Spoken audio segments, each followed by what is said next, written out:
चाचू का बेटा यानी मेरा कज़न मुझसे 10 साल छोटा था। वो अक्सर हमारे घर आता जाता रहता था। एक दिन उसने मुझे प्रपोज कर दिया। मुझे उसकी इस बात पर बहुत गुस्सा आया और मैंने उसे बहुत ज़्यादा डांटा, क्योंकि मैं उसे हमेशा छोटे भाइयों की तरह समझती थी। मेरे लाख इनकार करने के बावजूद भी मेरा कज़न पास नहीं आया और वो मुझसे बार बार अपनी मोहब्बत का इजहार करने लगा। तंग आकर मैंने उसे हमारे घर आने से मना कर दिया। मेरे मना करने के बाद वो दोबारा कभी हमारे घर नहीं आया। कुछ दिन बाद वो हमारी एक कज़न की शादी में नजर आया। उस दिन वो बार बार सिर्फ मुझे ही देखे जा रहा था। उसी शादी पर उसका रिश्ता हमारी एक कज़न के साथ पक्का हो गया।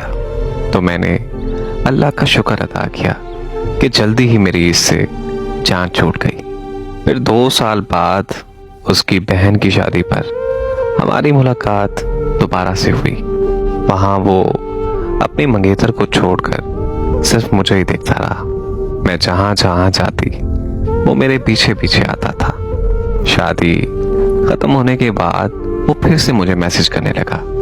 मैंने उसे बहुत समझाया कि वो अपनी मंगेतर को वक्त दिया करे और वो मेरी जान छोड़ दे, लेकिन वो मेरी किसी तरह बात सुनने को तैयार ही नहीं था, बल्कि मुझे रोज मैसेज करता रहता था। और आखिर एक दिन उसने मेरा दिल जीत ही लिया। उसका पागलपन देखकर मुझे भी उससे बेइंतहा मोहब्बत हो गई और मुझसे रहा नहीं गया। मैंने भी उससे अपनी मोहब्बत का इजहार कर दिया। मेरे मान जाने पर वो बहुत खुश हुआ। उसकी खुशी का तो जैसे कोई ठिकाना ही नहीं था। उसने शुक्राने के नवाफिल भी अदा किए। फिर उसने हमारी कज़न से मंगनी तोड़ दी और उसने सबको बता दिया कि वो मुझसे शादी करना चाहता है, लेकिन इस बात के लिए कोई नहीं माना, ना उसके घर वाले और ना ही मेरे घर वाले। सारे खानदान वालों ने मेरी बेइज्जती करनी शुरू कर दी। मुझे सब ने बहुत जलील और रुस्वा किया। सब ने ये कहना शुरू कर दिया कि मैंने एक बच्चे को फंसाया हुआ है। मेरे अपने ही घर वाले मेरे खिलाफ हो गए, लेकिन वो मेरे साथ खड़ा रहा और मेरी खातिर उसने सबके साथ लड़ाई की। वक्त गुजरता गया और हमारा प्यार और भी गहरा होता गया। हम दोनों के घर वाले भी हमारे रिश्ते के लिए कुछ हद तक राजी हो गए, लेकिन फिर पता नहीं उसे अचानक से क्या हो गया। वो दिन ब दिन बिगड़ने लगा, सिगरेट पीने लगा, शराब पीने लगा और यहाँ तक कि घर वालों से बदतमीजी भी करने लगा। और वो कई कई दिन तक अपने घर से गायब रहता था। और फिर इल्ज़ाम मुझ पर आने लगा कि मैं उसे बिगाड़ रही हूँ, बल्कि मैं उसे बहुत समझाया करती थी, लेकिन वो मेरी एक बात भी सुनने को तैयार नहीं था। यहाँ तक कि वो मुझसे भी बहुत बदतमीजी करने लगा। मैं उसके सामने रोती रहती थी, उसकी मिन्नतें करती थी कि वो ये सब छोड़ दे, लेकिन वो मुझे कहता था कि शादी के बाद मैं ये सब कुछ छोड़ दूंगा। उसने मुझे टाइम देना बिल्कुल बंद कर दिया। पहले तो वो मुझसे दिन रात बातें करता था, एक सेकंड भी मेरे बगैर नहीं रह पाता था। लेकिन जब से वो बुरी सोबत में पड़ा है, उसे मेरा ख्याल ही नहीं। मैं अगर उससे कोई सवाल करती तो वो मुझे गंदी गंदी गालियां देता। उसकी इन हरकतों की वजह से उसके घर वाले मुझे ताना दिया करते थे।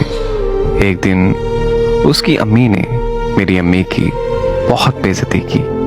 उसकी अम्मी ने मेरी अम्मी से कहा कि तुम्हारी बड़ी बेटी ने मेरे बच्चे को बिगाड़ कर रख दिया है। इस बात से मुझे बहुत तकलीफ हुई। जब मैंने उससे बात की तो उसने मेरी अच्छी खासी बेइज्जती कर दी। मुझे बहुत दुख हुआ। मैं उन सोचों में पड़ गई कि जो लड़का मेरे बगैर खाना तक नहीं खाता था, मुझसे बात किए बगैर नहीं रहता था, मेरे लिए वो दुनिया से लड़ रहा था। मेरी इज्जत की खातिर अपनी इज्जत उसने दांव पर लगा दी। मेरा इतना ख्याल रखने वाला लड़का आखिर मेरे खिलाफ कैसे जा सकता है? अब जब भी मैं उससे कोई सवाल करती हूँ तो वो मुझसे बहुत नाराज होता है, मुझ पर गुस्सा होता है, और अब तो ये आलम है कि वो मुझे सीधी सीधी गालियां देता है।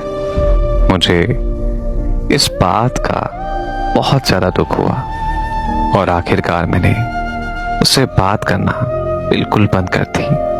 मैंने सोचा कि मैं उससे नाराज होकर देखती हूँ कि शायद वो मुझे मना लेगा, लेकिन उसे मेरी नाराजगी से कोई फर्क नहीं पड़ा। फिर कुछ दिन बाद मुझ पर कयामत टूट पड़ी जब मुझे ये पता चला कि उसका रिश्ता कहीं और तय हो गया है और कुछ ही दिन में उसके घर वाले उसकी शादी करने जा रहे हैं। ये खबर सुनते ही मैं पागल हो गई और जोर जोर से चीखें मारकर रोने लगी। मैंने जब उसे कॉल की तो उसने मुझे कहा कि तुम जैसी बड़ी औरत से मोहब्बत करना मेरी जिंदगी की सबसे बड़ी गलती थी। उसने मुझे बहुत बेइज्जत किया और ये सब सुनाने के बाद उसने कॉल बंद कर दी।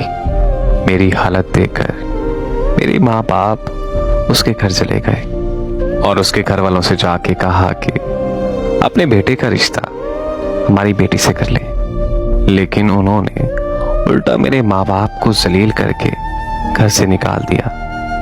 वो मुझे जहनी मरीजा बनाकर आज अपनी शादीशुदा जिंदगी में बहुत खुश है। जो कभी मुझे कहता था कि अगर मैंने तुम्हें हासिल ना किया तो मैं खुद को कभी मर्द नहीं कहलाऊंगा।